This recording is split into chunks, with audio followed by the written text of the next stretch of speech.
Un saludo, mi nombre es Juan José Quintero Montilla. A continuación haré una breve explicación del estudio estadístico que se le realizó al ejercicio propuesto anteriormente. Tenemos un conjunto de datos, primeramente se ordena de menor a mayor de forma ascendente, son 30 datos o 30 observaciones del coeficiente intelectual de niños de una escuela.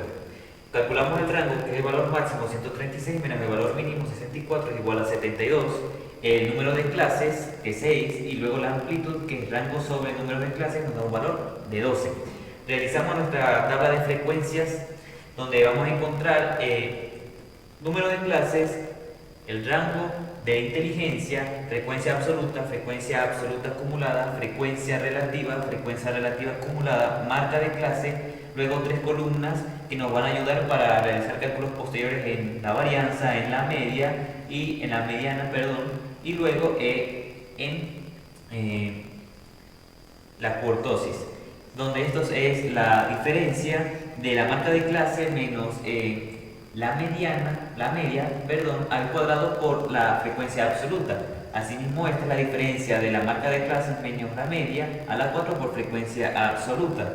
Acá tenemos organizado de manera de la amplitud de clases de 64 hasta 76, de 76 a 88 y así sucesivamente.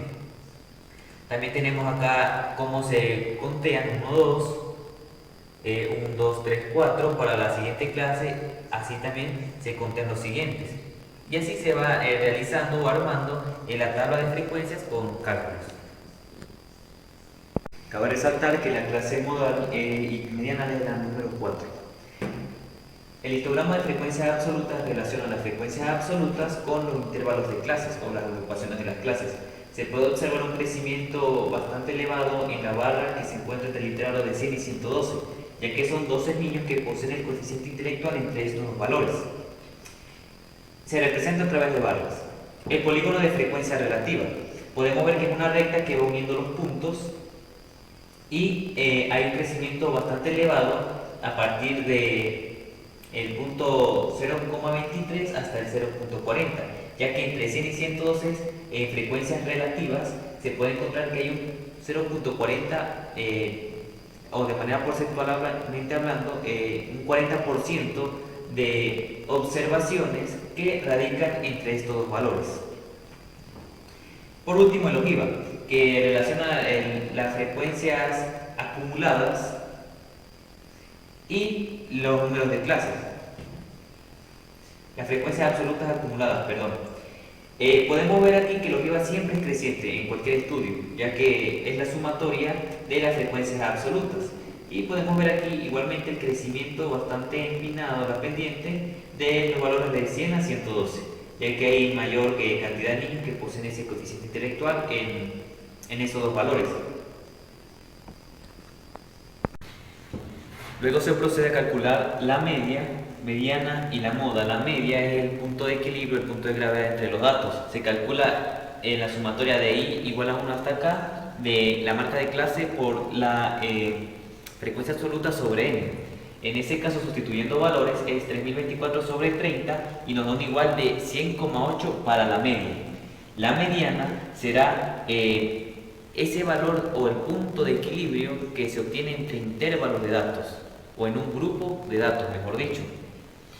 N sobre 2 es para calcular la clase modal, sabiendo que la clase modal en este ejercicio o en este problema es la número 4. Sería 30 sobre 2 con un valor de 15.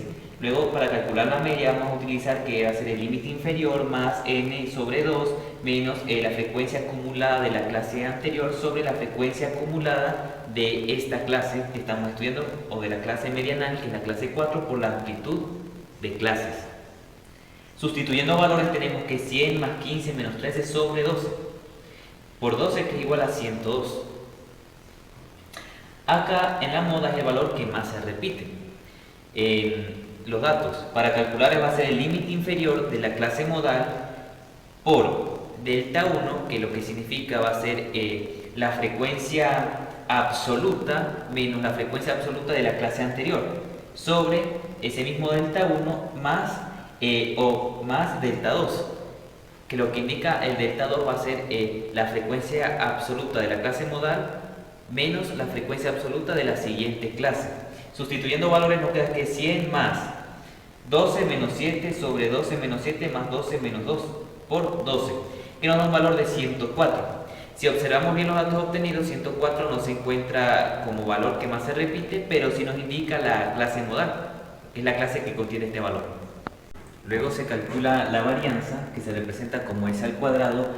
Se aplica la fórmula que es igual a la sumatoria de desde i igual a 1 hasta acá, en la diferencia de la marca de clase menos la media al cuadrado por la frecuencia absoluta sobre n. Sustituyendo valores nos va a quedar 236,93, que es la varianza, es cuánto se alejan los valores respecto a su media. Se expresa en unidades cuadráticas. Normalmente se utilizan más las desviaciones estándar, ya que se expresa en unidades lineales y es más fácil para hacer cálculos posteriores. Y eso va a ser, S va a ser igual a la raíz cuadrada de S al cuadrado. Es decir, aplicaremos raíz cuadrada a este valor que podemos ver acá. Nos va a quedar un resultado de 15,93. Luego vamos a trabajar con las medidas de tendencia las medidas de asimetría o simetría. Entre ellas está la simetría Pearson y la medida de apuntamiento o kurtosis. Esto lo que estudia es el comportamiento, digamos, gráfico de los datos, donde hay mayor concentración de datos.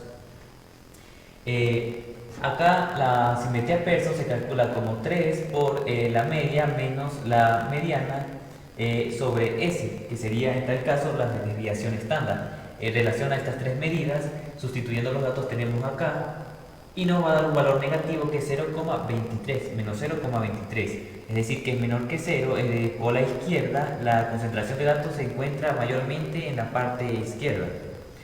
Luego en la medida de apuntamiento o kurtosis, que va a ser la sumatoria de i igual a 1 hasta acá, de la diferencia de la marca de clase menos la mediana a la 4 por la frecuencia absoluta sobre n por s a la 4. S a la 4, como ya lo había dicho, es la desviación estándar. Acá podemos ver el cálculo de estos dos números, nos da este resultado. Luego vamos a sustituir MA en la notación y vamos a tener 2,78 como resultado. Es decir que beta es menor que 2, es menor que 3, perdón. Esto quiere decir que la curva es platicúrtica, es decir, que se encuentra mayormente en el medio de la concentración de datos.